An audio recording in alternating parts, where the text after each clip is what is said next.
À Djougou, ce week-end, l'effervescence des grands jours et un stade à Tchoukouma, plein comme un œuf.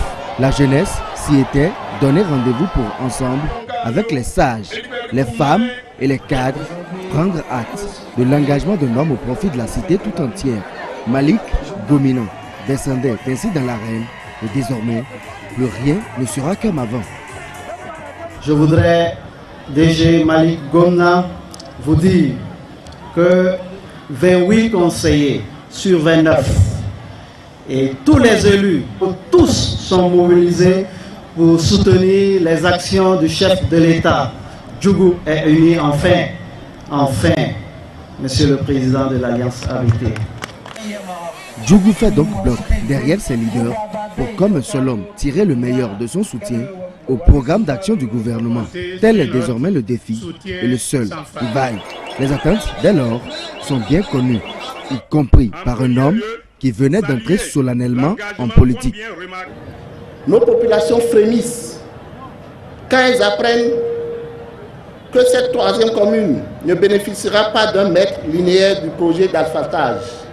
Monsieur le ministre d'État, dites au président de la République de corriger cette injustice.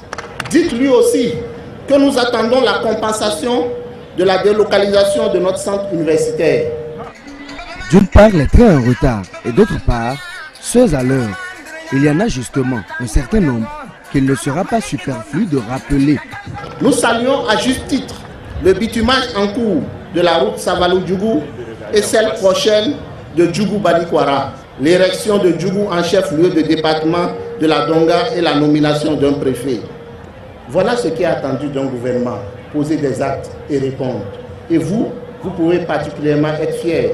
Djougou soutiendra le programme d'action du gouvernement. Mais en retour, il faut que le gouvernement pense à Djougou et à ses fils. À cet appel de la jeunesse ABT, c'est toute l'alliance qui répondait présente. Et son leader, dithyrambique à l'égard de son poulet, comme pour lever tout équivoque. Mais aujourd'hui est un jour spécial. C'est la fête des jeunes et nous voyons plus de jeunes qu'on n'en a jamais eu à Djougou. Et je veux répondre un peu à la doléance du futur député de Djougou.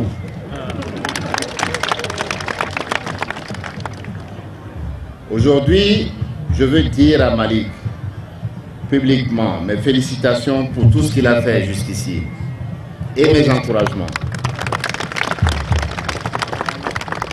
Et je veux lui dire que le chemin qu'il a choisi d'entrer en politique, comme nous l'avons fait il y a quelques années, est un bon chemin.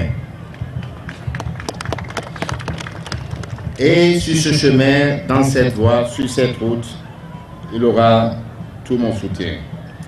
Demain, nous demandons que vous élisiez Malik et d'autres, comme les députés de la Donga, pour soutenir l'action de ce gouvernement, pour qu'il puisse faire les choses que vous voulez. Ces choses que veulent les populations, ce sont non seulement les projets déjà réalisés, mais également ceux en cours et à venir. Désormais, ils en savent un peu plus, par le ministre d'État, ne s'embarrassant pas des détails, de sorte qu'à Djougou, il n'y a plus que le PAG qui gagne.